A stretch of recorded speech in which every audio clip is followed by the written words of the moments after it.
साहिबा की कनक रस्म में आता है नया मोड़, जब वो परिवार से कहती है कि अंगद को उसकी जिम्मेदारी उठाने की कोई ज़रूरत नहीं है, क्योंकि वो अपनी कला के साथ साथ आत्मसम्मान के साथ जीते आई है।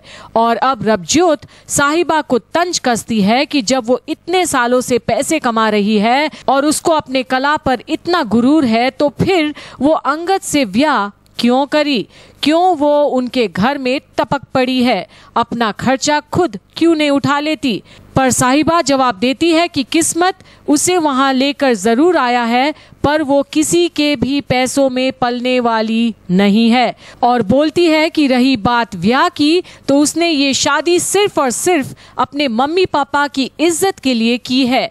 और रबज्योत का चेहरा उतर जाता है साहिबा के उत्तर से, पर बाकी परिवार में आक्रोश दिखता है जब साहिबा अंगद की तरफ देखकर बोलती है कि वो तो इस ब्याह के लिए तो मना कर रही थी। अब बेबे सबको चुप करा देती है और बोलती है कि इस विषय में अब कोई बात नहीं होगी, और बोलती है कि जो कनकदी का रस्म है वो पूरा करना ही पड़ेगा साहिबा को, क्योंकि ये परिवार का परंपरा चलते आ रहा है और घर की बहू होने के नाते साहिबा को भी पूरा करना पड़ेगा। और इस बार दारजी बेबे की कही बात से बहुत खुश हैं, पर मनबीर अभी भी नहीं रुकती साहिबा की शिकायत करने में और बेबे से कहती है कि कैसे ये लड़की उनके ही घर में, उनके ही सामने, उनके ही पुत्र की बेइज्जती कर रही है। और बोलती है कि साहिबा की औकात जितनी छोटी है उतनी ही बड़ी बड़ी है उसकी बातें। पर साहिबा बस देखते रह जाती है सबको उसका मजाक उड़ाते हुए, पर बोलती कुछ नहीं है। पर अब बेबे मनबीर को भी चुप कराती है और साहिबा को बोलती है कि रस्म की थाली हाथ में ले।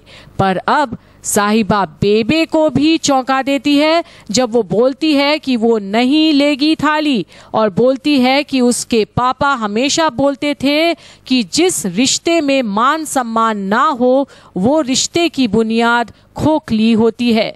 और दारजी को साहिबा की कही बात बहुत पसंद आती है।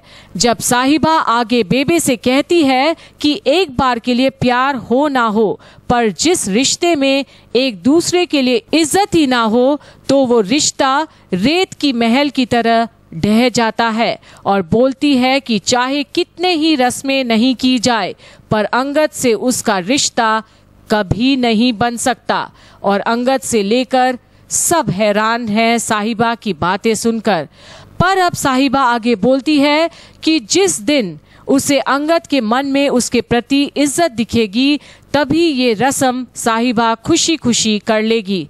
पर अब अंगद चुप्पी तोड़ता है और बोलता है कि उसका मतलब ये रस्म वो कभी नहीं करेगी, और बोलता है कि उसके नज़र में साहिबा के लिए इज्जत कभी दिखेगा ही नहीं।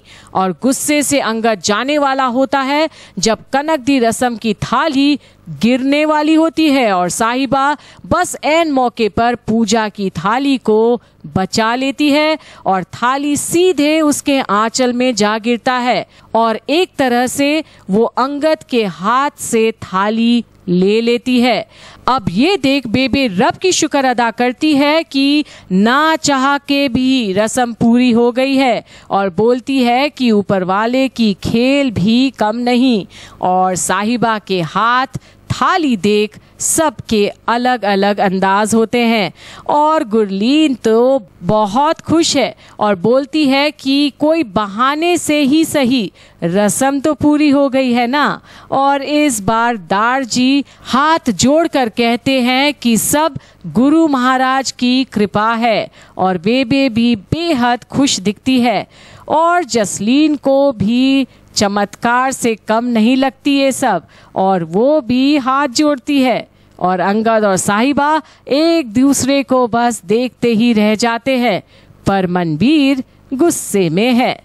अब आगे अंगद साहिबा का क्या करेगा हिफाजत और उसकी रखवाली एक पति के नाते, या फिर अभी भी वो साहिबा को परेशान करने में ही लगे रहेगा? क्या साहिबा की बातें सुन दारजी अब समझ जाएंगे कि साहिबा अंगद के लिए सबसे बेस्ट है और अब साहिबा घर की हर बिगड़ी तालमेल को वही ठीक करेगी? देखना ना भूलिए तेरी मेरी डोरियां की सारी अपडेट्स।